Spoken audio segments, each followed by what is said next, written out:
ከዚህ በኋላ ቴምር በልታችሁ የቴምር ፍሬውን እንዳትጥሉ ፈርጀ ብዙ የሆነ የጤና ጥቅም አለውና የዩክሬን ዋና ከተማዋ ኪቭ ነው ኪቭ ነበርኩኝ ሴንተር ላይ ነበርኩኝ ትምህርት ቤታችን ሴንተር ላይ ነበር ፌክ ሩዝ ገብቷል አሉና ጥንቃቄ አድርጉ ብሎ ፖሊስ ፌደራል ፖሊስ ያቀርብ ይሄ ነገር በቃ ኢትዮጵያ ውስጥ በህጋዊ በሆነ አካል ከተባለ ለምን ተጠንቀቋል ዛሬ ደግሞ ጣፋጭ የሆነ ቤታችሁ ልትሰሩ የምትችሉትን የብርቱካን ኬክ እንሰራለን ቲክቶክ ሰራለሁ ብዬም አላሰብኩም በእውነት አይደለም እናገር በዚህ እድሜ ውሸት አይዋሽም ታሪኬን ያውቃሉ እንዴት አድርጌ እንዳሳደግኳቸው እንዴት ያንን ሂደት እንዳለፍኩ ቀላል አይደለም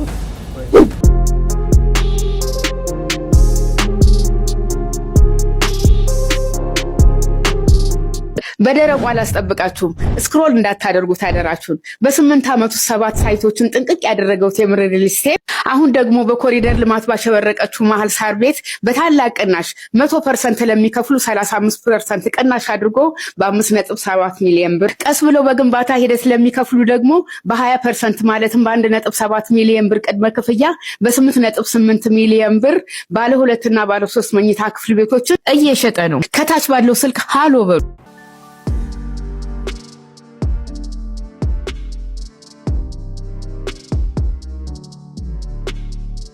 ያውን በባለፈው መንገድ የተሰራ ነው አነባበሩ አዎ ይሄ እንደዚህ ነው የሰራሁት እንደውም ከዚህ ያምራል የሚገርምህ ነገር አይኑ በጣም ነው የሚያምረው በጣም ቆንጆ ነው ብሉ በጣም ይጣፍጣል የተወዳችሁ የፕሮግራማችን ተከታታዮች እንዴት ሰንብታችኋል እነሆ ዛሬም ሌላ እንግዳ ይዘን ወደ እናንተ መተናል የዛሬ እንግዳችን በማህበራዊ ሚዲያዎች በአጭር ጊዜ በርካታ ተከታዮችን አግኝተዋል በተለይ ከምግብ ጋር በተያያዘ የሚሰሯቸው ኮንተንቶች ወይም ይዘቶች በቲክቶክ ማህበራዊ ድረገጽ በመቶ ሺዎች የሚቆጠሩ ተከታዮችን እንዲያፈሩ አስችሏቸዋል ከህይወታቸው ከልምዳቸውና ካለፉባቸው መንገዶች በጥቂቱ ሊያወጉን ዛሬ እዚህ አዳማ ከተማ ተገናኝተናል እንኳን ደህና ቆዩን እንኳን ደህና ቆያችሁን እንኳን እንዴት ያረጋውት ነው ኧረ በስማም በጣም ከባድ ነው ያልታሰበ ነው አልጠበቅኩም ነበር እንደዚህ አይነት ነገር ይፈጠራል ብዬ አልገመትኩም በእውነት አልገመትኩም ነበር ግን ከባድ ነው ሰው አድናቆቱ ከባድ ነው የሚሰጠው ሪስፔክት በጣም ከባድ ነው እንደ እናት ነው ያዩኝ ያሉት የሚያበረታቱኝ ናቸው በርቱ የኛ ሮል ሞዴል ናቸው ነው የሚሉትና ስለዚህ በጣም ከባድ ኃላፊነትም ሆነብኝ እኔ ራሴ በጣም የሚገርም በጣም ከባድ ኃላፊነት ሆነብኝ እስቲ ዛሬ ደግሞ ምን ላስብ እስቲ ምን አዲስ ነገር ልፍጠር ምን አዲስ ነገር ልስራላቸውና ላቀርብላቸው ይያልኩ እንደው ማሰብ ጀመርኩ በቃ ሌሊቱን ተኝቼ አስባለሁ የሚገርም ነገር እንደውም ስደውልዎት ነው ለዚህ ፕሮግራም እንግዳ ለማድረግ በጣም ቢዚ እንደሆኑ በተደራራቢ ፕሮግራሞች እንደተያዙ ሲነግሩን ነበር ምን ያህል ጊዜ ሆነታ አሁን ወደ ቲክቶክ መንደር ከመጡ ኦልሞስት 1-3 ሳምንት አይሆነኝም ብለህ ነው ወራይ ሞላኝም ወራይ ሞላም እንግዲህ በ3 ሳምንት ከ120 ሺህ በላይ ተከታይ እንግዲህ እንደዛ ነው መልካም ነው እስኪ ከስሞትን ጀምር ማን አልተዋወቅንም እኮ ወደ ጨዋታው አልተዋወቅንም ማን በልስሞትን እኔ አልማዝ ጣፋ ባላለሁ የተወለድኩት ባሌ ነው የባሌ ልጅ ነኝ ትምህርቴንም የጨረስኩት እዛ ነው እስከ 12ኛ ክፍል ድረስ የተማርኩት እዛ ነው አንደኛ ደረጃ ትምህርት ቤቴን ሚሽን ትምህርት ቤት የሚባል ነበር ሚሽን ትምህርት ቤት ነው የተማርኩት ከዛ ሁለተኛ ደረጃ ትምህርት ደግሞ ባቱ ተራራ የሚባል ትምህርት ቤት አለ እዛ ነው የተማርኩት እዛው ባሌ ነው ያለው እዛው ከተማ ውስጥ ነው ያለው ከመኖሪያ ሰፈራችን 1-2 ኪሎ ሜትር ያህል ይርቃል እዛ እየተመላለስን በእግር እየተሄደ ምሳ እየተመጣ እንደገና ከሰዓት በኋላ ክፍለ ዘመን ጊዜ ያለ እንደድሮ እንዳሁኑ ግማሽ ቀን አይደለም የተማርነው ሙሉ ቀን ነበር የምንማረው ጧት ለሰዓት የተለመደ ነው እሱ ሙሉ ቀን የተለመደ ነው እንደዛ ነበር እስከ 11 ሰዓት ድረስ ነው የምንማረው እንደዛ እየተማርኩኝ 12ኛ ክፍልን ጨረስኩ ማትሪክ ወሰድኩ እግዚአብሔር ይመስገን ደካማ ተማሪም አልነበርኩም በጣም ጎበዝ አይደለሁኝ መካከለኛ ቢያንስ ከ1 እስከ 10 መውጣ ነኝ አንደኛው ወጥቼ አላቅም ሁለተኛም ሶስተኛም ወጥቼ አላቅም እስከ 10 ከ4 እስከ 10 ድረስ ባለው ነበር ስወጣ የነበረው እና እንደ አጋጣሚ ማትሪክ መጣልኝ። አዲስ አበባ ዩኒቨርሲቲ ነበር ጆይን ላደርግ የፈለኩት። በአጋጣሚ ያው ሐዋሳ ዩኒቨርሲቲ ገባሁ። ሐዋሳ ዩኒቨርሲቲም በአዲስ አበባ ዩኒቨርሲቲ ስር ነበር ያኔ። ሐዋሳ ዩኒቨርሲቲ ሳይሆን ሐዋሳ እርሻ ኮሌጅ ነበር የሚባለውና እንደ አጋጣሚ ስሞላ አንዱን ሆም ኢኮኖሚክስ ብዬ ሌላውንም እንደዛ ተለያዩ እንትኖችን አድርጌ ነበር። አላስታውሳቸውም እነሱን የመረጥኳቸውን ነገሮች። ከዛ ሐዋሳ እርሻ ኮሌጅ 2 ዓመት በኑሮ ዘዴ ተማር። ተለያዩ ትምህርቶች ነበሩ። እርሻ እንማር ነበር፣ ዶሮ እርባታን እንማር ነበር፣ የቤት አያያዝን፣ የህፃናት አስተዳደግን፣ እነዚህ የመሳሰሉትን የምግብ ዝግጅት ሲባል የተመጣጠነ ምግብ እንዴት ነው ማዘጋጀት ያለብን፣ ለህፃናት እንዴት ነው፣ ለአዋቂ የተመጣጠነ ምግብ ምን ማለት ነው የሚለውን እነኛን እንግዲህ ተማርኩ። ከዛ ወጣው እንዳጋጣሚ ተመልሼ ባሌ ነው ሄድኩት በመደባ ግብርና ሚኒስቴር። አሁን ነው ጠይቆት የነበረው። አሁን በእርሶ ጊዜ ሴት ልጆችን ወደ ትምህርት ቤት መላክ ብዙ የተለመደ አይደለም ወይ? ወደ ትዳር እንዲገቡ ወይም ደግሞ በቤት ውስጥ ስራ እንዲያግዙ ነው ብዙ ጊዜ ቤተሰቦች። አሁን ነው እየተሻሻለ የመጣውና እንደው እርሶም ቤተሰቦቹ አይ እንደው ወደ ትምህርት ቤት ከምትሄድስ እንደው በስራ ብታግዘን የሚል ሀሳብ አልነበራቸው? ኧረ በስመ አብ።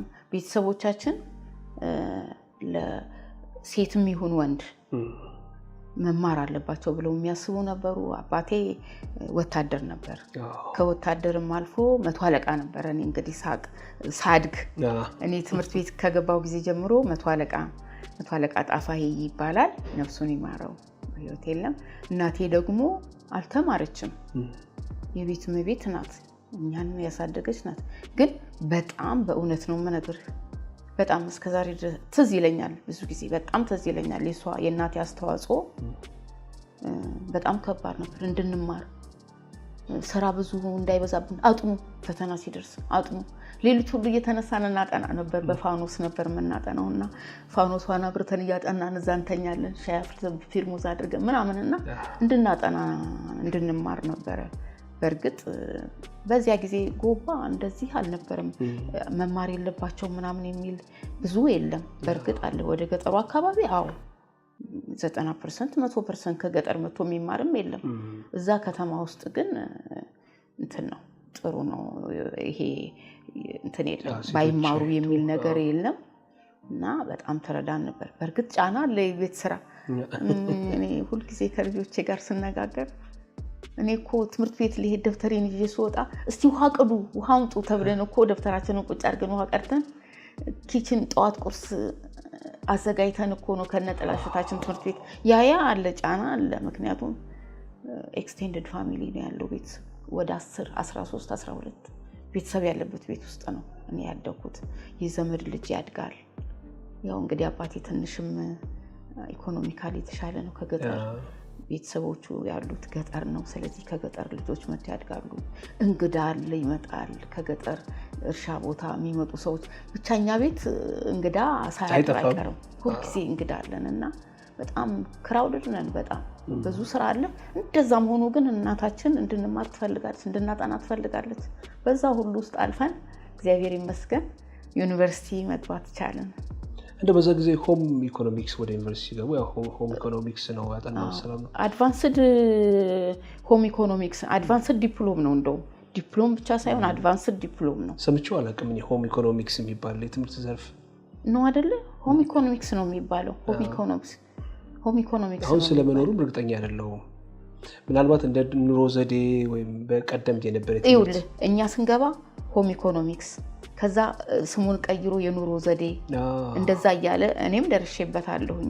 የኑሮ ዘዴ ነው የሚባለው። በዩኒቨርሲቲው ስር ግን ሆም ኢኮኖሚክስ ዲፓርትመንት ተብሎ ነው እንትኑ የተከፈተው።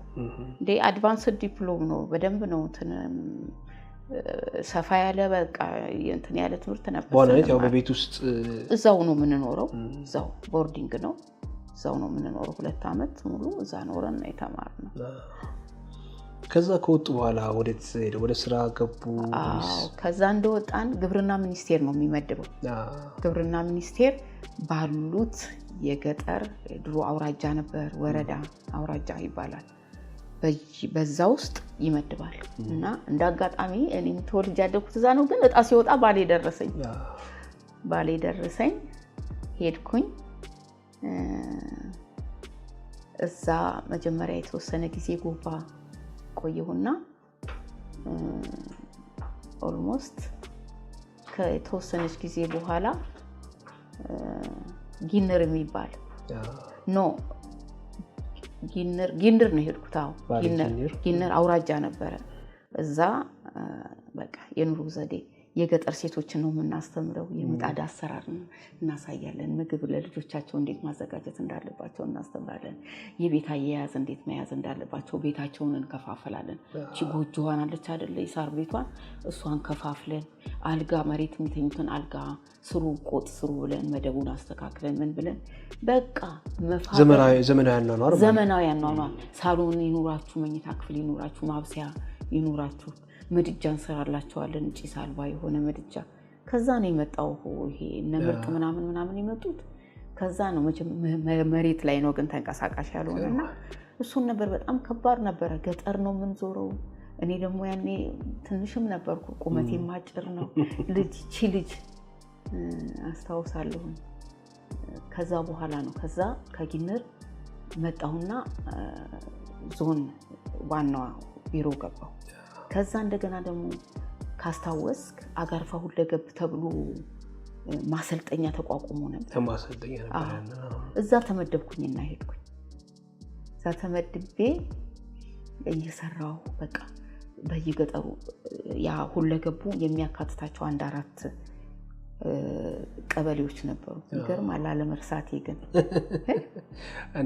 አሁን ስነግርህ እንትን አለ አለመርሳቴ ይገርመኛል። ታሪክ ቀበሌዎች አሉ፣ 4 ቀበሌዎች። እዛ ቀበሌዎች እየሄድን ሰዎችን ሞዴል ገበሬ ማህበር ተብሎ ለዛ ለእርሻ እንትኑ ለማዕከሉ ገበሬዎች ናቸው የሚሰለጥኑ። ሴቶችም ይገባሉ፣ ወንዶቹም ማሰልጠኛ ነው። ትልቅ ተቋም ነበር። ይሄ ሁሉ በደርግ ማለት ነው። በደርግ ጊዜ ነው። በጣም ትልቅ ተቋም ነበር። የሚገርም ነገርና እዛ አንድ ጊዜ የግብርና ሚኒስትሩ ዶክተር ገረመው የሚባል ሰውዬ ነበር። መጣ ሊጎበኝ። አየና አሁን ይችን ትንሽ ልጅ እዚህ አምጥታችሁ ኧረ ጎበዝ ልጅ ናት እና ይችን ትንሽ ልጅ አምጥታችሁ ለምንድን ነው መከራ የምታሳዩት? ስንት ዓመት ነበር ያለ? 20 ዓመት ምናምን ይሆነኛል። 20 ዓመት እንደዛ ነው። ያው ቁመቱ አጠር ስላለ ነው። ቁመቴም አጭር ነው፣ ግን ገጠር ትሄዳለህ በእግርህ ሄደህ ነው በቃ። እና ያንን አሳለፍኩኝ። ከዛ መጥቼ ወደ ዞን ተመለስኩኝ። አንድ ዓመት ነው ምናምን ከሰራሁ በኋላ ከዛ በአጋጣሚ ይሄ እድል መጣ፣ የውጭ እድል መጣ። ዩክሬን እንትን መጣ። ለሶቪየት ህብረት ተባለና ፎርም ሙሉ ለሴቶች ነው ተብሎ ይመጣው። ለሴቶች ነው። ያው እንደነገርኩ ብዙ የተማሩ ሴቶች የሉ ያልነበሩ። ያ እድል አጋጠመኝና ሶቪየት ህብረት ለ5 ዓመት ሄድኩ ዩክሬን። ስኮላር ነው ያገኘሁት። ለስኮላሩ ሄድኩና እዛ ደግሞ ኢንተርናሽናል ሪሌሽንስ አጠናው የመጣሁኝ። ዓለም አቀፍ ግንኙነት ተምሬ መጣሁኝ። ወዲያውኑ አንድ ትንሽ ብቻ ተጉላላን 6 ወር መስሪያ ቤቶችም ለመውሰድ ምናምን ታሽተው መቼም ያው መንግስት ነበር የሚመድበው። ለምንድን ነው ያኔ የተማረ ብዙ ሰው ኃይል አልነበረም በእናንተ ጊዜ? በቃ በጣም ብዙ ነበርን፣ ብዙ ሰዎች ብዙ ነበርን። ትንሽ 6 ወር ያህል እንትን አሉ። እኔ እንኳን ቤተሰቦቼም አዲስ አበባ ስለነበሩ ወንድሞቼም ብዙ አልተቸገርኩም። ሌሎች ጓደኞቼ ግን ከሌላ ከጎጃም ከምን ይመጣሉና በጣም ተቸግሩ ነበረ። እንደውም አስታውሳለሁ ለኔም ይገርመኛል፣ በእውነት ነው የምነግርህ። ለኔም በጣም ይገርመኛል ይሄንን አጋጣሚና ዛሬ ትመደባላችሁ ነገ ትመደባላችሁ እያሉ በቃ በጣም ብዙ አሹን። የሚገርም ነገር እና እዚህ ጥቁር አንበሳ አካባቢ ያለ የውጭ የአገር ውስጥ ምንድነው የሚባለው? እዚህ ልክ ጥቁር አንበሳን ኢሚግሬሽን አካባቢ ነው። ኢሚግሬሽን ነው ይሄ። ልክ ፖስታ ቤቱ ፊት ለፊት ያለ ህንጻ ትልቅ ግቢ የጥቁር አንበሳ ሆስፒታል አለ። ከዛ በዚህ ኢሚግሬሽን ወደዚህ ወደ ታች ስትመጣ ኢሚግሬሽን ሆኗል መሰለኝ። እሱ ኢሚግሬሽን ሆኗል። እሱ የሀገር አስተዳደር ነው ምናምን ነገር ነበር። እዛ ነበር ሲያመላልሱን። እዛ ተመደብንና ሀገር አስተዳደር ሲያመላልሱን በቃ ጓደኞቼ 15 ሳንቲም ነበር አውቶቡስ 15 ሳንቲም የሚቸግራቸው ልጆች ነበር በቃ እየተረዳዳን ነበርና መጨረሻ ከ15 ቀን በኋላ ነው ትመደባላችሁ አለችን ጸሐፊዋ እሻለን 15 ቀን ቆየ ከዛ ውስጥ ያለው ኃላፊው ዋናው ነው ኃላፊው በሚኒስቴር ደረጃ የተቀመጡ ሰውዬ ናቸው ስማቸው ጠፋብኝ አላስታውሳቸው ከዛ ከ3 ቀን በኋላ አለችን እኛ በቃ ወረቀታችንን ልንወስድ ነው ተቀጠርን ብላችኋል በቃ እናንተ እሻልና ያዘንን ያንን ደረጃ 3ኛ ፎቅ ላይ ነበር ወረድ ሄደን ወደ ቤታችን በቃ ዛሬ እናገኛለን ብለን 6 ነን ተሰባስ 2 ሴት ነን እኔና አንድ ጓደኛ አሁን አዲስ አበባ ነው ያለችው 4 ወንዶች ናቸው አሁን ሲሰሙ ያስታውሳሉ በእውነት ያስታውሳሉ ከዛ ገባንና ስናያት ተጨንቃለች ልጅቱ ምን መልስ እንደምትመልስልን ከዛ ከ15 ቀን በኋላ ስትል ይውል በቃ በጣም ጾኩኝ ኢሞሽናሊ አላቀውም እኔ ስጮ በቃ በጣም ዋይ ብዬ ጮኩኝ እናንተ በቃ ጨርሰናል ብላችሁ ሄዳችሁት በቃ ዛሬ ወረቀታችንን ይዘን እንሄዳለን ብለን በቃ ጮኩኝና ዋይ ብዬ ሳለቀስ ይውል እዛ ፎቅ ላይ ያሉ ሰዎች ሁሉ ከየቢሯቸው እኛ ኃላፊ ተነሱ ብድቃሉና በራቸውን ከፈቱና አዩንና መልስ ብለው ገቡ በየኮሪደሩ ወታደሮች ከስር መሳሪያ ያዙ እየሮጡ ጮኩ በቃ ምንድነው ብዬ ጮኩኝ በቃ ምንድነው እንደዚህ የሚያጉላሉን ዋይ ነው በቃ ያልኩት ታውቃለህ አብረውኝ ያሉት ልጆች ደነገጡ አብረውኝ የነበሩት እኔ አላቅም በቃ ከዛ ያዙኝና በቃ ምናምን አሉ ተነሳ ያንን ደረጃ ጓደኞቼ ከጎንና ሰውነቴ እንቀጠቀጥ ነበር በቃ ታች ስደርስ ሁለተኛ እዚህ ቤት አልመለስም አይመድቡም በቃ ዝምብዬ የሆነ ከሰል ሸጭ አድራለሁ በቃ ራሴን አዲስ አድርጌ በቃ ብዬ ሄድኩ ቀረው በሶስተኛው ቀን ወረቀቱ መጥቷል ተዘጋጅቶላችኋል ተባለ አልመጣም አልኩኝ እኔ አልሄድም ተቀበሉልኝ አልኳቸው ጓደኞቼ እነሱ እድሜ ላልማዝ ጮሃ አስመደበችን ያንን አረሳው ተሳካ በኋላ ተሳካ ተመደብን በቃ ተሳካ ተመደብን እና ያንን አስታውሳለሁ ምን ነው ባልመጣው አላሉም ከዩክሬን እኔ በጣም ነው ሀገሬን ሞዶ በቃ መቼ ነው ሰው እኮ ወደ ጀርመን ይሄዳል ይሰደዳል እኮ ወደ ጀርመን መሄድ ትችላለህ በቃ ያቺ መሄጃችን ጀርመን ናት ያው ጀርመን ነው ቅርብ ስለሆነ በባቡር ነው የምትሄደው ቪዛ የሚሰጡሃል ጀርመን ትሄዳለህ አንዳንድ ነገር ዕቃ ገዛስተህ ትመጣና ደግሞ ለኡስቱት ትሸጣለህ አሁን እንዴ ሊሰለጥኑ ጂንስ ያኔ መከራ ነው አንዳንድ ነገር ብልጭልጭ ነገር ይዘህ ትመጣለህ ትሸጣለህ ባለብር ሀብታም ነው የምትሆነው በቃ እና እንሄዳለን እንመጣለን ይሄዱና በዛው የሚቀሩ አሉ እኔ ግን እኔ ሀገሬ ብገባ ነው እኔ በቃ ቢሰቦቼ ናፍቁኛል በቃ ሀገሬ ብገባ አላለሁኝ ሁሉ ጊዜ ሀገሬ ብገባ መኖር እችላለሁ ምን አላወኩም በቀርም ጥሩ ነበር መሰለኝ አላቅም ግን እግዚአብሔር ደግሞ የፈቀደው እዚህ እንደኖር ነው ልጆች እዚህ እንደወልድ ነውና የእግዚአብሔር ፈቃድ ስለሆነ መጣሁኝ እዛ 5 አመት ነው ቆይታ 5 አመት ምን መስል ነበር የ5 አመቱ ቆይታ አሪፍ ነበረ በርግጥ የመጀመሪያው 6 ወር በጣም ከባድ ነው ቋንቋው አለ እንደሄድን ከጥቅምት ጀምሮ ጥቅምት ነው የሄድነው በረዶ የሚገባበት ነው ኃይለኛ ቅዝቃዜ ነው በረዶ የሚገባበት ነው በረዶ ሲገባ ከቤት መውጣት አትችልም ለብሰህ ነው በቃ ቁም ሳጥን ሆነ ነው የምትለብሰው ፓንቱን ታይቱ ተደርቦት በዛ ላይ ካፖርት አድርገህ የምታደርገው ጫማ ራሱ 2 ካልሲ አድርገህ ጫማው ከውስጡ ፈር ነው ያለው እንደዛ ሆኖ ይቀዘቅዛል እሱ አለ ጨለማ ነው እስከ 3 ሰዓት ድረስ አይነጋም ማታ በጊዜ ነው የሚመሸው ምናምንና በቃ ይከብዳል ቋንቋ በዛ ላይ ያለ ወጥተህ መግዛት ከትምህርት ቤት ወጥተህ ብቻ ገብተህ ወደ መኝታህ መሄድ ነው የምትፈልገው ምግብ ማዘጋጀት አለ ለኛ እንኳን ለሴቶቹ አይከብድም ለወንዶቹ በጣም ይከብዳል ወጥተህ አስቤዛ መገዛዛት አለ እሱን ለመውጣት እንደገና መልበስ አለብህ በቃ ስትገባ የምታወልቀው ልብስ ልነግርህ አልችልም ብዙ ነውና እሱ ቦሪንግ ነው ከዛ በተረፈ ኑሮ ስማ በጣም ረካሽ በእነሱ ብር 90 ብር ነው የሚሰጠን እኔ ከጓደኛዬ ጋር ነው የምኖረው 180 ብር እናስቀምጣለን ተርፎን ብር ቅቤ 3 ብር ገዝተህ ስጋ 1 ብር ምናምን ገዝተህ ዳቦ 20 ሳንቲም ገዝተህ 1 ኪሎ ዳቦ እናት ብሩ እንዴት ያልቃል? ስለዚህ በቃ ሰርግና መላሽ ነው። እኛ የሀገራችን ዶሮውን እንገዛለን በ2 ብር በምናምን ቅቤ 3 ብር ምናምን ነው 1 ኪሎ ሱሱን እንገዛና እንዲያስቤዛችንን ፍሪጃችን ውስጥ እንሞላለን። በቃ ከትምህርት ቤት መልስ ክረምትም ነው መውጣት የለም መዝናናት የለም እየሰራን ይሄ ዶሮ ወጣችንን ምናችንን በቃ ወንዶቹ ጓደኞቼ እንደው በቃ አንዳንዴ ይመጡና ተኝቼ ራሱ አንኳክተው ምግብ እኔ በጣም ምግብ መስራት ወዳለሁ። በቃ ምግብ በጣም መስራት ስለምወድ የተለያየ አይነት ምግብ ሰርቼ ፍሪጅ ነው ማስቀምጠው። ስለዚህ እነሱ ደግሞ መስራት ገብቶ ገና ሽንኩርት ልጦ ምናምን መክተፍ አለበለዚያ ካፍቴሪያ ነው የሚበሉት። የካፍቴሪያው ምግብ ደግሞ ብዙ አለመድ ነው። የነሱ ምግብ ብዙ አይመችህም እስክትለምደው ድረስ ግን ግድ ነውና ይለምዱታል። እኔ ካፍቴሪያ ምግብ ሳልበላ ነው የመጣሁት። ምንም ሳይቀምስ አልበላ። አሁን ዩክሬን ሲያስቡ አሁን ያለችበት በጣም አዝናለሁ በእውነት በጣም ቆንጆ በቃ ከአውሮፓ ጋር በአሁኑ ጊዜማ ጓደኞቼ አንዳንድ ጓደኞቼ ሲነግሩኝ በቃ አውሮፓ ነው የሆነችው ነው የሚባለው። ያኔም የተሻለች ከተማ ናት ነው ያለ የከተማ ነበሩ ኪቭ ነበርኩና በቃ የዩክሬን ዋና ከተማዋ ኪቭ ነው። ኪቭ ነበርኩኝ ሴንተር ላይ ነበርኩኝ። ትምህርት ቤታችን ሴንተር ላይ ነበረ። በጣም አሪፍ ትምህርት ቤት ነው። ሰዎቹም ሰልጠን ያሉ ናቸው እንጂ አሁን ሌላ ቦታ የተመደቡት ልጆች በቃ በጣም የገጠር ሰዎች ናቸው የሚሉት።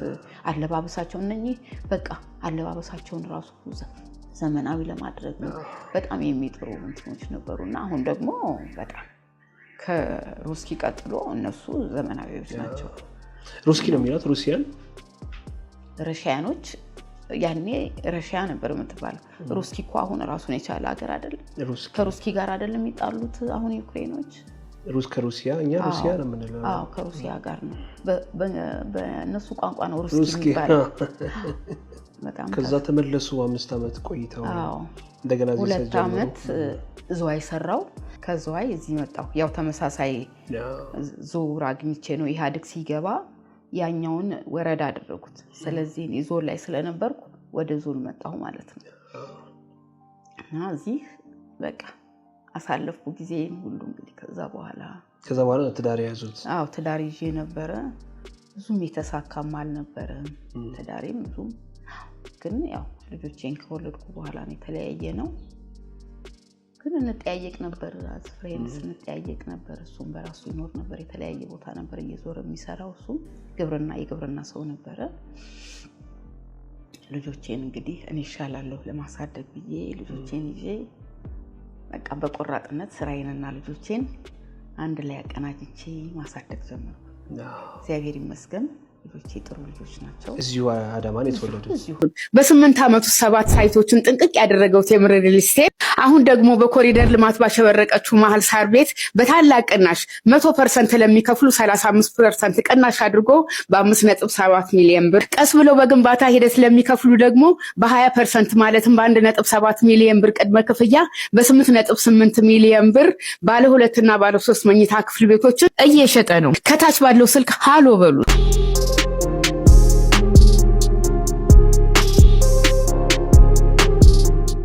አልከበደውትም? ከስራ ጋር ልጆች ማሳደግ ከባድ ነው። እኔ ልጆቼን ሳሳድግ የመጀመሪያው ልጆቼን ከወለድኩበት ጊዜ ጀምሮ ለ11 ዓመት አጋዥ ነበረች።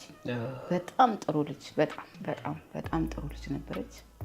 እሷ ናት ያሳደገችልኝ ልጆቼን እንደ እናት። እኔ እሷ እረፍት ብላ ስትሄድ ልጆቼ ከስተው ነው የሚጠብቋት። በእውነት ነው የምነግርህ። በእውነት በጣም ጥሩ ልጆቼ የምትወድ ዲሲፕሊን እንዲሆነች ልጆቼ ስድብ ማለት ምን ማለት እንደሆነ ሳያውቁ እኔ እንኳን አንዳንዴ ጮክ ብዬ እናገራለሁ። ተቀስ በይ እንጂ ማሚ ነው የሚሉኝ። የሚገርም ነገርና በጣም ዲሲፕሊንድ ሆነው ልጆቼ እንዲያድጉ አስጠናቸዋለሁ። ሲያቀተኝም የሚያግዛቸው ሰው ፈልጌ ደግሞ ተፍዬ ማስጠናቸዋለሁ። ያው መማር ለዚህ አይደለ። እኔ በጣም ፋግሬ ነው ያደኩት። እንደዛም ሆኖ ለፍቼ ነው ያደኩት። እነሱ ደግሞ ከኔ በተሻለ እኔ እኮ እንደዚህ ሰርቼ ነው ትምህርት ቤት ስንሄድ እንደዚህ ሆኜ ነው ከዛ ስንመጣ እንሰራለን እናንተ በመኪና በቃ ማሚ ያቺ እድሜ ነው ይሄ ደግሞ የኛ እድሜ ነው። ልጆች እኛ ደግሞ ስንወልድ የነሱ እድሜ ምን እንደሚሆን አናውቅም። ስለዚህ እሱን አታንሺብን፣ በቃ ተንከባከቢ ነው የሚሉት። ጥሩ ነው ያደጉት ልጆቼ፣ ጎበዝ ተማሪዎች ነበሩ። ስለዚህ በዛ መልኩ ነው ልጆቼን ያሳደግኩት። ደስ የሚሉ ልጆች ናቸው። አጋዤ ራሷ ከኔ ጋር ስትሄድ ትዳር ይዛ ነው ሄደችው። 3 ልጆች ወልዳለች። አንደኛዋ እንደውም አሁን ባህር ዳር ዩኒቨርሲቲ ነው የምትማረው። በቃ የኔ ልጅ ናት። በጣም በቃ በጣም ነው የምንጠያየቀው። አሁን ራሱ ዩኒቨርሲቲ ከሚረዷት ሰዎችም አንዷ እኔ ነኝ እና አሁን ዘንድሮ ትመረቃለች። እንግዲህ አስመርቃታለሁ። ሳስመርቃት እንግዲህ ጋብዛችኋለሁ። ያው ተጨማሪ ከሁለት ልጆች በተጨማሪ ልጆችም አሉት። የሷ ልጆች አሉ። የሷ ልጆች ትምህርት ቤት ሲዘጋ አሁን አንደኛዋ 9 ዓመትና 7 ዓመት ነው መሰለኝ። ሁለቱ ልጆቿን ቆይታ ነው የወለደችው። አረብ ሀገር ሄዳ ነበረ። እሷም ከዛ ከመጣች በኋላ ነው ሌላ ባል ነው ያገባችው። የመጀመሪያው እንደው ያው ዝም ብላ ጓደኛ ነበራት። ከጓደኛዋ ነው የወለደችውና አረብ ሀገር ሄዳ መጣች። ከዛ በኋላ ገባች፣ ወለደች። ልጆቹ አሁን ቫኬሽን እኔ ጋር ነው የሚያሳልፉት። እኔ ጋር ብለው ነውና በጣም ቤተሰብ ነን። በጣም ነው የምንጠያየቀው። ምክንያቱም የልጆቼ እናት ናታ። ልጆቼን ትልቁን ሚና ለኔ መኖር፣ ለኔ ስራዬን በአግባቡ እንድሰራና በመስሪያ ቤት ወቀሳም እንዳይኖርብኝ ካደረጉ ሰዎች መካከል ትልቁን አስተዋጽኦ የምትወስደው እሷ ናት። በጣም ከዛ በኋላ ጡረታ ከወጡ በኋላ ነው ወደ መንቀሳቀስ። ጡረታ ከወጣው በኋላ ብዙ እንቅስቃሴ አላረኩ፣ ግን እኔ በጣም ብዙ ነው መንቀሳቀሰው። መስሪያ ቤት ራሱ ቁጭ ብዬ መስራትም አልወድም። በቃ በጣም እንዲህ ተንቀሳቀሼ ነው ቤቴም ስመጣ የቤቴንም ስራ ሰራተኛም ሲኖርም ባይኖርም በቃ ቤቴ ተንቀሳቀሼ ነው የምኖረውና አሁን ጡረታ ስወጣ ቁጭ ማለት ከባድ ነው። ስለዚህ ለምን አንዳንድ ነገሮች አልሞክርም? ወዲያውኑ የሚገርመህ ነገር ሚያዚያ ላይ ነው ጡረታ የወጣሁት። ዘ ኔክስት ይር ታህሳስ ላይ 150 ዶሮ አስገባለሁ ብዬ አሰብኩና ቁጭ ብዬ አሰብኩኝ። 50 ዶሮ ባስገባ እለፋባቸዋለሁ። የመጣው ይምጣ 150 ዶሮ ጓደኞቼ ብር ሰጥተውኝ ረድተውኝ ምናምን በጣም ማመሰግናት ጓደኛ አለችኝ። እሷ 20 ዶሮ ነበር በ20 ዶሮ ነው የጀመረችው ከስራ ጋር ምን እያለች ስራም እየሰራች ስለነበር እሷ ኮንቴነር ሰጠችኝ ለ20 ዶሮ የሚሆን አጸዳሁት። ምን አልኩትና ስራ ልጀምር ካሰብኩኝ በኋላ አሁን 20 ዶሮ አስገብቼ ምንድነው እሱ ስራ ነው ወይስ ለራሴ ነው? ለምን ትንሽ በቃ የሚመጣው ሪስክ ወስዳለሁ። ሪስክም እንደሚኖረው አውቃለሁኝ። ማለት ስለ ዶሮ እርባታ ምናምን ሳነብ ብዙ ሪስኮች አሉ ነበር። ከዛ አብሮ አለ 120 ዶሮ አስገባው። በቃ እንቁላል ተገኘ፣ እንቁላል ይሸጣል። ለምን መንግስት ሰራተኛ ሆኜ ኖርኩ አልኩ። በቃ በእውነት ነው የጡረታ ብሬን አላስታውስም ነበር። በቃ እንቁላል ይሸጣል፣ ይመጣል፣ መኖ ይገዛል። መኗቸው ርካሽ ነበር በወቅቱ። አሁን በጣም ውድ ነው። በጣም እንዱ ዶሮ አይጥፋ ብለህ ካላሰብክ በስተቀር በፍጹም አይገናኝም። እንዴ ያኔ 100 ምናምን ብር የገዛ ነው ዛሬ 5300 ብር ነው አንድ ኩንታል መኖ። እንደዛ ነው። ስለዚህ ሊያዋጣም ይችላል። በጣም ከባድ ነው። አሁን በተለይ ጫጩት አስገብቶ 3 ወር በዱቤ ነው የሚበሉት። በዱቤ ማለት ነው የሚባለው። 3 ወር ሙሉ ትቀልባለህ። ክትባት አላቸው። አፋቸው ይቆረጣል እንዳይነካከሱ። በደንብ ነው ትሪት የምታደርጋቸው እንዳይሞቱብህ። ህፃናትም ስለሆነ የ3 ወር የ2 ወር ዶሮ። ከዛ በኋላ እንቁላል መጣል ሲጀምሩ ደግሞ ገና ከትንንሽ የምስራች 1-2 እያሉ ኦልሞስት ወደ 6 ወር ይደርሳሉ። 6 ወር እንግዲህ ከተወለዱ እኛ ከ2 ወር 3 ወር ምናምን ታበላቸዋለህ። ያንን እንግዲህ በቃ ሞተ ነው ያጠራቀምከው ብር ከሌለ ሞተ ነው። ግን ከዛ በኋላ ይክሱሃል። በርግጥ ጾም ሲገባ እንቁላል ሲረክስ ያ ችግር ይፈጠራል። ይሄ በቃ በንግድ ያለ ነው ዓለም ያለ ነው። እንደዚህ እያለን እግዚአብሔር ይመስገን። ከዛ በኋላ ደግሞ እንደገና ለምን ሌላ ነገር አልጨምርም? ሽንኩርት መፍጫ ማሽኑን ልጄ ባይዘዌ ኤሌክትሮሜካኒካል ኢንጂነር ነው። በጣም ጎበዝ ተማሪ ነበረ። በማዕረግ ነው የተመረቀልኝ አዲስ አበባ ያለው። ይሄም 35 ነው ያመጣው። ከአዲስ አበባ ዩኒቨርሲቲ ኮምፒውተር ሳይንስ ነው ያጠናው እና የተመረቀው።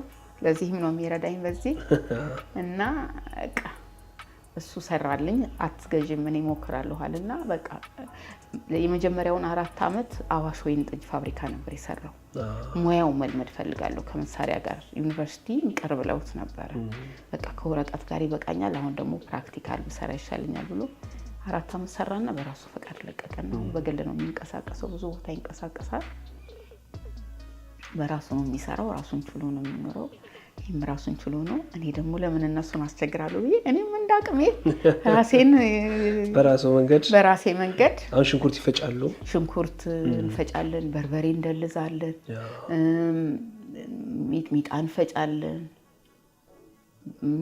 በቃ እነዚህ ነገሮችን ከሱ ጋር በተያያዘ የተለያየ ቅመማ ቅመሞችን እንፈጫለን። ይመጣሉ ለአመት በዓል አሁን ይጎርፋል። እንግዲህ ቁጭ ብዬ ልብስ ለብሼ የነሱን ሽንኩርት በርበሬ በተለይ ከህዳር ጀምሮ በርበሬ እንደልብ ስለሚገዛ በርበሬ በርግጥ ቤቴ ስለምሰራ ነው እንጂ ገበያ ውስጥ አሁን እዚህ አመድ የሚባል ገበያ ለዛ ብሄድ በጣም በቃ 1 አመት ሳይሞላኝ ያወጣሁትን ወጪ የማሽኔን መለስኩ።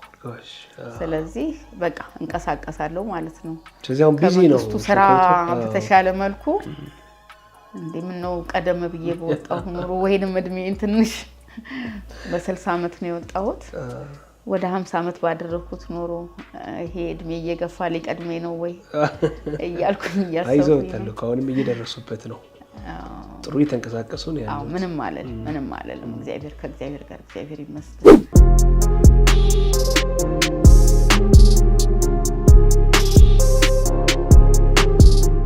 እንግዲህ ብዙዎች ያወቁት ደግሞ በቲክቶክ ነው። በቲክቶክ ነው። ያንኑ የምግብ የዝግጅት ይዘት ይዘው ወደ ቲክቶክ መጡ። በርካቶችም ተቀበሉት።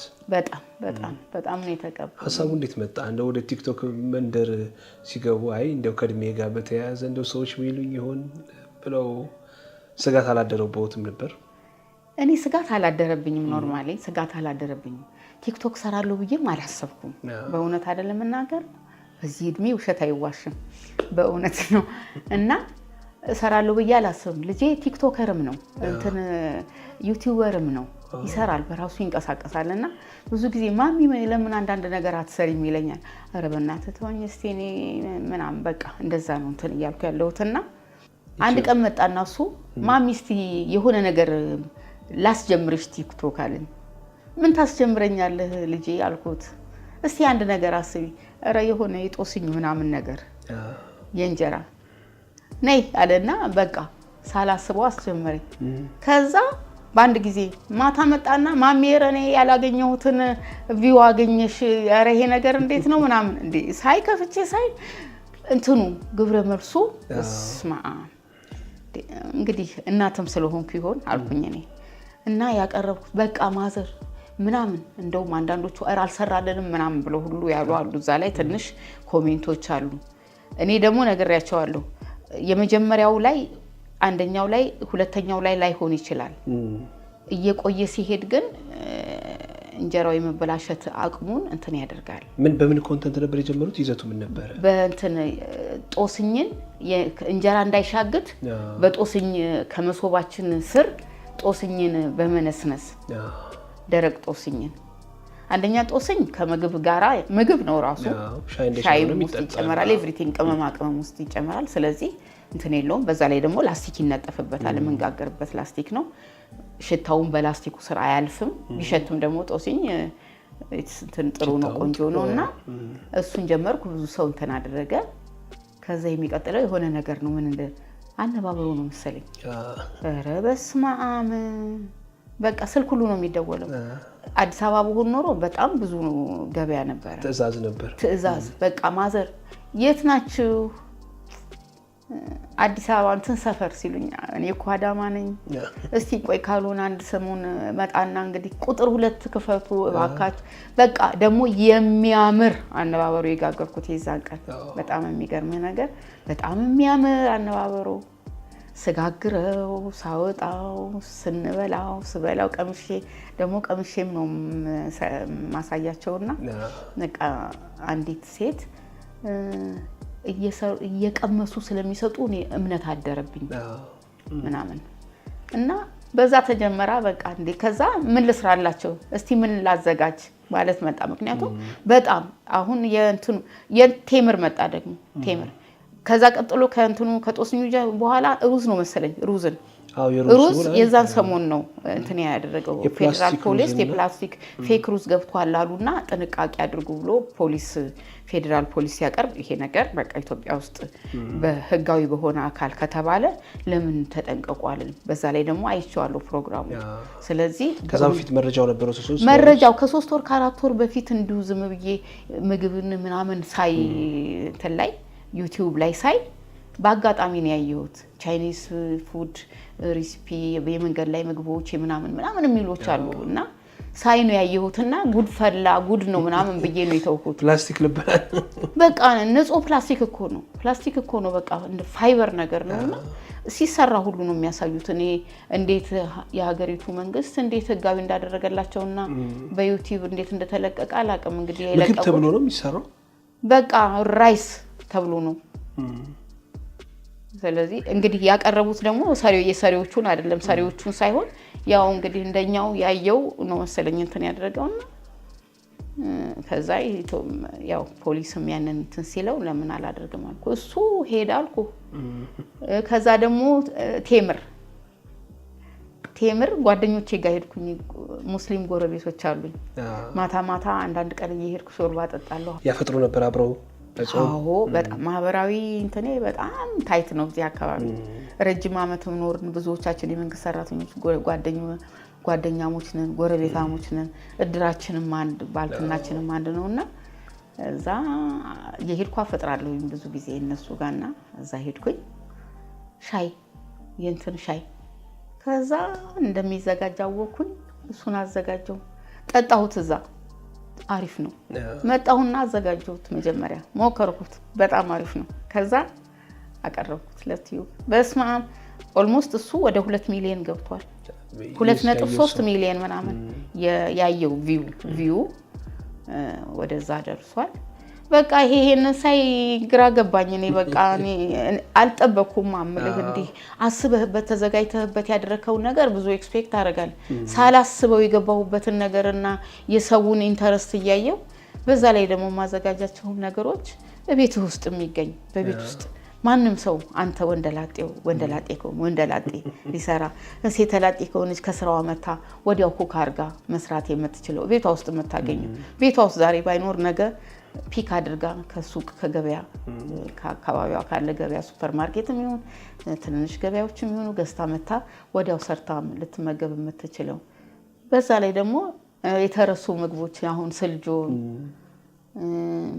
አዚፋም ሰራሉ በያለሁኝ በቃ እነሱን የተረሱ ደግሞ ባህላዊ ሆኖ ምግቦቻችን በጾም ውስጥ ሊበሉ የሚችሉ ምግቦችን እነሱን ሰራ በቃ በጣም አሪፍ ፕሮግራም ሆነላቸው መሰለኝ ሰው ወደደው እናቴ ነው የሚለው አክባሬ ነው በዚህ ዘመን እንዲህ አይነት ስራ ስንቱን ባየንበት ምንም ማይሉት ነገር የለም በቃ ስለዚህ አቅም ሆነኝ እሱ ደግሞ የሚገርም ነገር አቅም በዛ ላይ የልጅ ያስተዋጽኦ ማሚ በእንጂ አንድ ነገር እሱም ያንን ሲያየው ተበረታታ ገብቷል ተበረታታ በጣም ደስ ይላል ደስ ይላል ሚላለው ሰዎች ኮሜንት ላይ ይቀጥል ደግሞ ረቀጥሉበት ዛሬ ደግሞ የሚቀጥለው ደግሞ ምንድነው እስቲ ይሄንን ስሩልን እስቲ አዚፋ ስሩልን እስቲ ስልጆ ስሩልን አመት ባል እየደረሰ ነው ይሄንን ስሩልን አነባበሩን እንዴት እንስራው እስቲ ድገሙልን ቅመሙ እንዴት ነው የተዘጋጀው ቅመሙን ንገሩን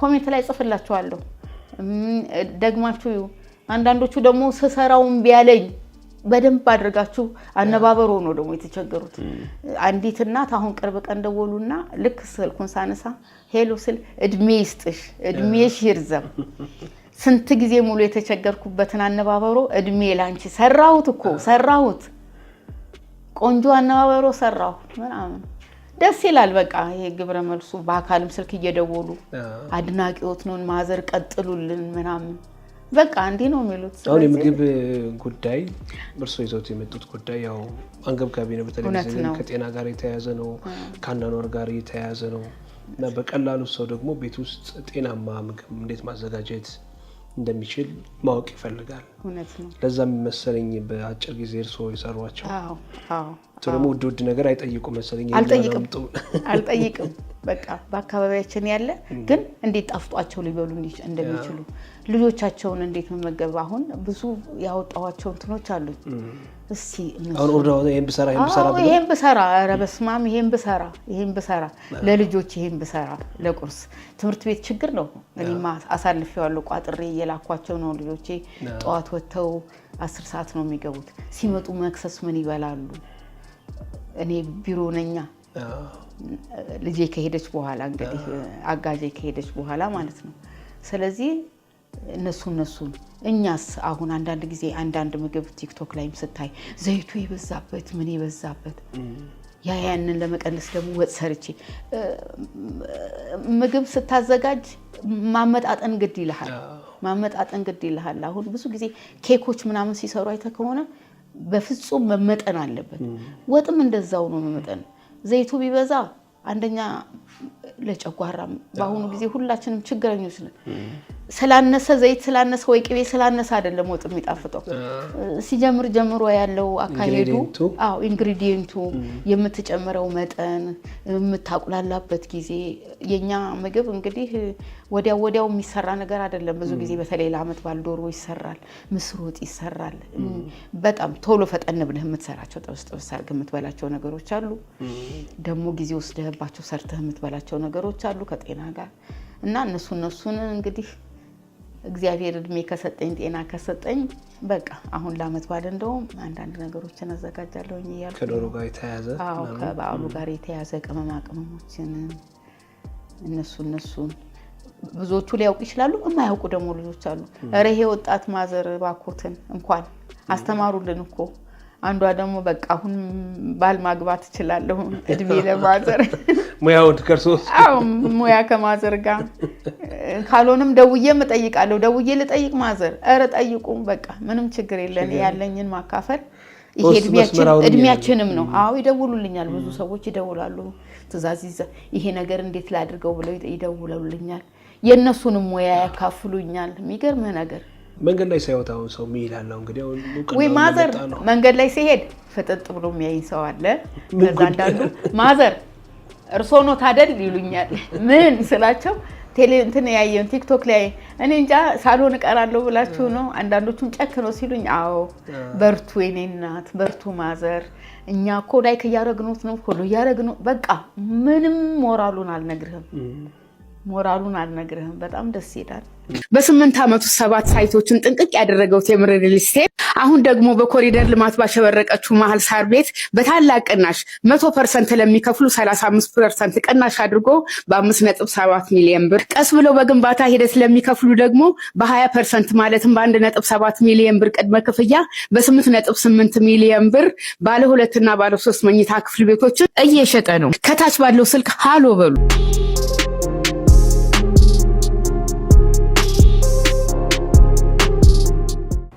እንዳው በብዙ መልኩ ያው እርሶ የሄድኩባቸው የወጡባቸው 68 አመት ቀልድ አይደለምና ብዙ ትምህርት ሊወሰድባቸው የሚችሉ የህይወት ምዕራፎችን እንደሚያልፉ መቼም እርግጠኛ ነኝ እነዚህ ምዕራፎች ያዘኑባቸው በጣም ደስ የተሰኙባቸው ጊዜያቶች ይኖር ይሆን ስትኖር ብዙ መንገጫገጮች ይኖራሉ ሰው ሁሉ ጊዜ አልጋ ባልጋ ነገር የለም በተለይ ለሴቶች ልጆች ለሚያሳድጉ እናቶች ብዙ እንትን አይደለም ብዙ ገጭገጮች አሉ ግን ያንን እንዴት ነው ማሳልፈው ያንን ሁኔታ እንዴት ነው ማሳልፈው ነው በርግጥ እግዚአብሔር ይመስገን እንደነገርኩ አጋዤ ጥሩ ልጅ ነበረች እዛ ውስጥ ችግር የለም ችግር አለ ሁሉ ጊዜ ከሚያገዘ ሰው ጋርም በሰላም ትኖራለህ አይደለም መንገጫገጮች ሊሆኑ ይችላሉ ግን የሚያመዝነውን ትይዛለህ የሚበልጠውን ትይዛለህ ሚዛን ላይ ስታስቀምጠው የትኛው ይሻላል የሚለውን ትይዛለህ በስራ ቦታ የለም ይኖራል እሱንም ቢሆን ራስህን እያስተካከልክ ከሌላው እየተማርክ ከተሻለ ሰው ጋር መዋል እየቻልክ ራስህን አብዴት እያደረግክ ራስህን ታሸንፋለህ በዛ ትላለህ እና ቤተሰቦቼ በጣም ይረዱኝ ነበር አባቴ በርግጥ ልጆቼ 7-8 አመት ልጆች ሆነው ነው ያረፉት እናቴም ከዛ ከ1-4 አመት በኋላ ነው አባቴ ከመሞቱ በፊት ግን ወንድሜ ነው የሞተብኝ። ኮሎኔል ነበረ። በጣም ጎበዝ ሰራተኛ ነበር፣ ጎበዝ ወታደር ነበር። እኔንም በጣም የሚረዳኝ አመት ባል ነበረ። በአመት ባል ጊዜ ከኔ ጋር ነው። አላገባም ነበርና እዚህ አዋሽ አርባ ነበር የሚሰራ፣ ሁለታ የሚሰራ ነበር። ወደ አዋሽ አርባ ሄዶ ነበርና አመት ባሉ እኔ ጋር ነውና ሁሉ ጊዜ አመት ባል ከኛ ጋር ነው። ተዘጋጅተን ነው የምንጠብቀው። ልጆችም እንደዛው፣ ባለቤቴ ደግሞ እንጠያየቃለን። ግን እዚህ አካባቢ አልነበረም፣ ሌላ አካባቢ ነበረ። ልጆቼን ይጠይቃቸዋል፣ ያያቸዋል፣ ይረዳቸዋል። እና ታመመና ሞተ። በጣም ያዘንኩበት ጊዜ እሱ ነበረ። በጣም ያዘንኩበት፣ በጣም አዝኜ ነበረ በእውነት። በቃ በጣም ነበር ፊል ያደረኩት። ያው ያለ ነው፣ ይፈጠራል፣ ይከሰታል። አለፈ። የተደሰትኩባቸው ልጆቼ ሲመረቁልኝ፣ ፈተናቸውን ሲያልፉ ዩኒቨርሲቲ ሲገቡ በጣም ተደሰትኩኝ። ሲመረቁልኝ ደግሞ ተደሰትኩ። ፍሬን አየሁ፣ በጣም ተደሰትኩ።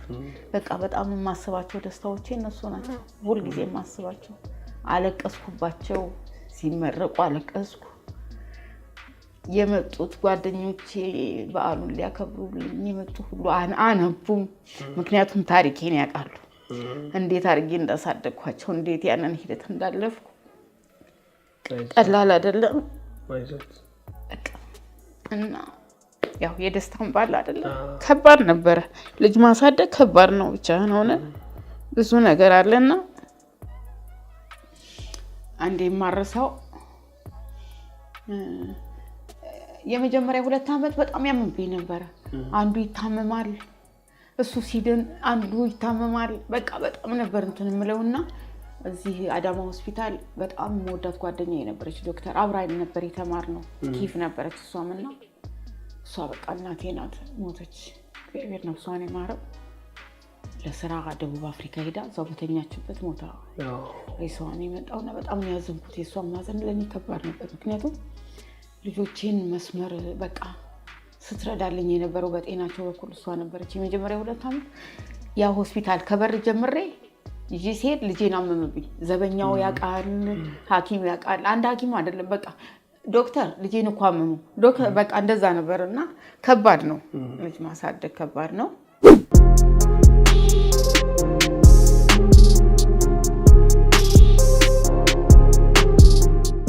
ሚስጥሩ ምንድነው? ግን አሁን እርሱ በ68 አመቱ እንግዲህ ሌሎች ብዙዎቹ እናቶቻችን ካየነው እንግዲህ ደክመው በተለያየ ህይወት ምዕራፍ ውስጥ እናገኛቸው። እርሱ ግን ያው ጠንካራ ነው። አሁንም የተለየ መንገድ ይከተላሉ፣ የተለየ አኗኗር ይከተላሉ። እርሱ እኔ አንደኛ ነገር ከልጅነት ጀምሮ በስራ ነው ያደግኩት። እንዲህ መቀመጥ ስራም ጥሩ ነው። የቤተሰብ ምርቃትም ተመርቄም ነው ያደግኩት። እኔ ቤተሰቦቼ በጣም ነበር የሚመርቁኝ። በቃ ቤቱን ቀጥ አድርጌላቸው በልጅነቴ እኮ ትንሽ ልጅ ነኝ እኮ ግን በቃ ትምህርቴ በቃ ቤተሰቦቼ ወደውኝ። እኔ አባቴ አንድ ቀን በዱላ ነክቶኝ አያውቅም። አልማዜ ነው የሚለኝ። በቃ ያ ስም እስኪሞት ድረስ ከአፉ አይጠፋም ነበር። በጣም ነበር አባቴ የሚወደኝ። እኔም በጣም ነበር አባቴን የምወደው። እናቴንም ወዳታለሁ። ብዙ ሆናልናለች፣ ለኛ ለፍታልናለች። እና ያለህ ደስተኛ በቃ ራስህን ደስተኛ ማድረግ ነው። በሁሉ ነገር በሰበብ መኖር የለብንም። በቃ እግዚአብሔርን ከጎንህ ካያስክ፣ እኔ እግዚአብሔርን በጣም ነው ማመሰግነው። በቃ ደስተኛ ነኝ። እግዚአብሔር በሰጠህ ነገር ባለህ ነገር መደሰት ከቻልክ፣ አንተ ጎረቤትህን የምታይ ከሆነ በቃ ምንም ትወድቃለህ፣ ወዳቂ ነህ። በኑሮህም ትወድቃለህ፣ ፊዚካሊም ትወድቃለህ። ምክንያቱም ስለራስህ እንትን የምትለው በራስህ የምትኖር ከሆነ ግን ራስህን ሆነ። እኔ ልጆቼን ያስተማርኳቸው በእውነት እግዚአብሔር ምስክሬ ነው። ልጆቼን ያስተማርኳቸው ነገር ቢኖር ራሳቸውን ሆነው እንዲኖሩ ነው። ልጆቼ ዩኒቨርሲቲ ሲገቡ ቁጭ ብለን አውርተን ነው ምንድን ነው የሚያስፈልጋችሁ? አቅሜ ይሄ ነው። በአቅሜን ያሳደግኳቸው ልጆቼን እኔ ሰልቫጅ አልብሼን ያሳደግኳቸው። አልከፋቸውም። በቃ የጸዳ ልብስ ነው የሚለብሱት። ለትምህርታቸው ትኩረት ይሰጣሉ። ደብተር ጎድሎባቸው አያውቅም። እስክሪፕቶ ጎድሎባቸው አያውቅም። ማስተማር ያለብኝ ትምህርት ቤት ማንኛውም ሰው ሊያስተምር የሚችልበት ትምህርት ቤት ነው ያስተማርኳቸው። ራሴን ጎድቼም ቢሆን ራሴን ጎድቼም ቢሆን መብላት ያለባቸውን ነገር እንዲበሉ የተመጣጠነ ነገር አመቻችቼ የጣፈጠ ነገር አድርጌ ከስራ ስመጣ ቁጭ አልልም፣ አላርፍ ነው ለልጆች ያዘጋጃለሁ፣ አጋዤን እረዳታለሁ። በቃ ራስህን ሆነህ እንድትኖር ራስን ሆኖ የሚኖር ሰው አይወድቅም። እውነት ጠንካራ ነው የሚሆነው በቃ እስከ መጨረሻው። ራሴን ሆኜ ኖርኩኝ፣ ልጆቼም ራሳቸውን ሆነው እንዲኖሩ እግዚአብሔር ይመስገን። ራሳቸውን ሆነው ዩኒቨርሲቲ ሲማሩ በቃ ፈተና ሲደርስ ያው እኔ ማሳልፈዋለሁ አይደል የጥናትን ነገር አበልም ካገኘው ምንም ካገኘው ወተት ጠጡ፣ በርታ እንድትሉ ትንሽ ዘና በሉ፣ ከላይብራሪ ወጣችሁ አረፍ በሉ፣ እቺን ልኬላችኋለሁ። በቃ በዚህ ነው። ይሄ ኤክሳቹሬትድ የሆነ ነገር ከአቅሜ በላይ እንዴት እኖራለሁ? እነሱን ከአቅሜ በላይ ማኖር ካኖርኩኝ እኔ ልጎዳባቸው ነው። ስለዚህ እኔም በአቅሜ እነሱም በአቅማቸው እግዚአብሔር ይመስገን። በዛ ውስጥ ደግሞ ብዙ አጋዦች ነበሩኝ። ጓደኞቼ ይረዱልኝ ነበር፣ ልጆቼን ጠይቁልኝ ነበር፣ የስልክ ይሞሉላቸው ነበር። እና እግዚአብሔር ሲረዳህ በቃ ራስን ስትሆን ሰው ይወድሃል። ማህበራዊ ነገር ደግሞ በጣም ጥሩ ነበረ። ለሰው በጣም ወድቃለሁ። በቃ የሰው ችግር የራሴን ችግር አድርጌ ወስደዋለሁ፣ የሰውን ደስታ የራሴ ደስታ አድርጌ ወስዳለሁ። ምስክርነት መስጠት ይችላሉ። ዝም ብለህ እንዲህ እየዞርክ ኢንተርቪው ብታደርግ በቃ። ስለዚህ በዚህ ውስጥ ሁሉ ደስታ ይመጣል፣ ሰላም ይመጣል። ፍቅር ካለ ሰላም አለ። ስለዚህ እኔ ቢያመኝ ሮጠው ነው የሚመጡልኝ። ገብቷል። ስለዚህ ተመስገን። ስለዚህ በቃ ይሄ የኔ ዘይቤ ይሄ ነው የምለው ነገር የለኝ። በቃ ሰላም አለኝ። ሰላሜን ደግሞ ራሴን በመሆኔ በቃ በራሴን በመኖሬ ራሴን አቅሜን አውቄ ራሴን ሆኜ ሰውን ሳይሆን ራሴን ሆኜ በመኖሬ ይመስለኛል። እኔ እንግዲህ ይመስለኛል እንደዛ። መልካም ነው። እንግዲህ አሁን ቲክቶክም አለ እየሰሩ ያሉት ሌሎች ስራዎችም አሉና ወደፊትስ ምን ያስባሉ? ያው እንግዲህ ትልቅ ሰው ወደፊት ምን ታስባለህ ሲባል አይ እኔማ ምን ይላል አልልም። ሞት እኮ ዛሬም ይመጣል፣ ነገም ይመጣል። ተስፋ መቁረጥ፣ ሁሌ በተስፋ መኖር ነው ሰው ያለበት። በቃ ይሄ ደግሞ ሌላው ትልቁ ፕሪንሲፕል ነው። በተስፋ ነው መኖረው። ሊያመኝ ይችላል፣ አስበው ነገር ላይ ሳካ ይችላል። ደግሞ እንደሚሳካውን ነገር በሌላ መንገድ ደግሞ አስበዋለሁ።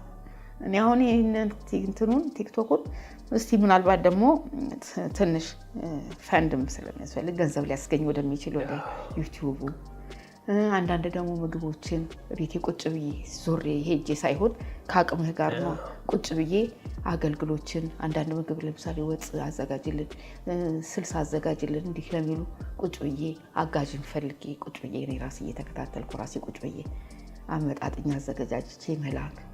ወደፊት ደግሞ ማን ያውቃል የራሴን ነገር በራሴ ትሬኒንግ ሴንተርም ሊሆን ይችላል። ትሬኒንግ ሴንተር ካላቸው ሰዎች ጋርም ሊሆን ይችላል። አጋዥ ሆነ እንዲህ ትልቅ ሰው ይሰማል እኮ አንዳንዴም ይጥማል መሰለኝ። የትልልቅ ሰው ንግግር ልክ ነው አይደል? ምክርም ነው፣ ትምህርትም ነው። አዎ ከተሞክሮ ካለህ ነገርም ስትል ሰው እምነት አሁን እኮ አንዳንድ ጊዜ እምነት ማጣትም ነው ሰው የማይቀበለው። ስለዚህ እንዲህ አይነት ነገር ነው ያሳለፍኩት። እንደዚህ ሆኛለሁ እኔ እኮ እኔ የሰራሁት እናንተ መስራት ያቀታችኋል ብትል ሰው ይነቃቃል። የማነቃቃት ስራ መስራት አስባለሁኝ እንግዲህ እንደ እግዚአብሔር ፈቃድ።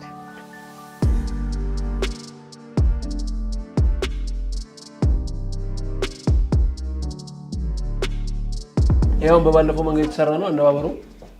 አዎ ይሄ እንደዚህ ነው የሰራሁት። እንደውም ከዚህ ያምራል። የሚገርምህ ነገር አይኑ በጣም ነው የሚያምረው። በጣም ቆንጆ ነው። ብሉ፣ ሁሉም ይጣፍጣል። እኔ አሁን ፉድ ቫልዩ እንዴት ነው ብዬ ሰርች ሳደርግ